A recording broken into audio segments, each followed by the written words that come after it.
Okay, so what is up guys? Ako si Gukat, tamad, pero pala.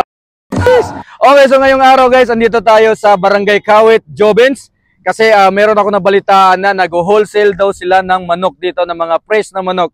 Siyempre, bibisitahin natin yan, hindi natin yan palalampasin. Kasama ang Kuya Chopam. And let's go!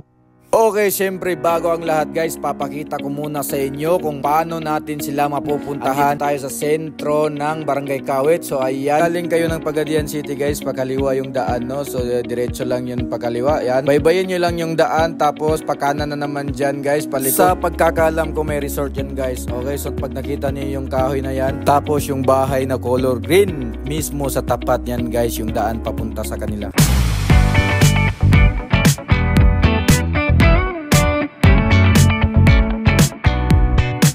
Okay guys, so syempre dito sa Cassis Fresh Chicken Hub, dito nyo makikita yung lahat-lahat ng uri ng manok.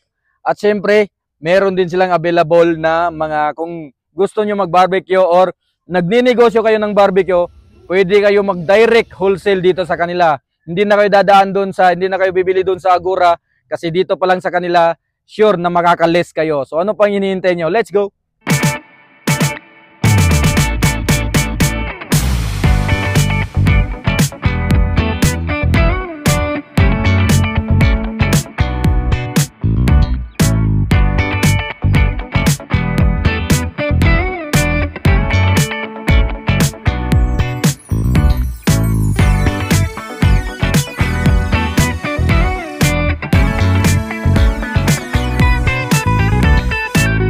Ang Cassis guys ay isa sila sa supplier ng mga manok, dito lang yan sa Pagadian guys. So bale, pwede din sila mag-deliver. Free delivery sila guys, basta taga dito ka lang sa Pagadian. Pwede kang tumawag sa kanila, magpa-deliver sa kanila. Pag out of town naman kayo guys, so nagde-deliver din sila pero meron sila charges. Bale guys, si ma'am pala ang may-ari, owner ng Cassis, no? Grabe, super nakakabilib yung mga ganitong tao, no? Kabata-bata pa, may business-minded na guys. Bale dito, ini-interview siya ni Abel. Okay, so doon nyo na lang panoorin sa vlog ni Abel yung kanilang pinapag-usapan dyan guys. Fresh yung mga manok nila dito, no? So pure 100% halal sila dito, okay? So let's go na. Ano pang hinihintay ninyo? Puntahan na ninyo ang Cassis Fresh Chicken Hub. Let's go!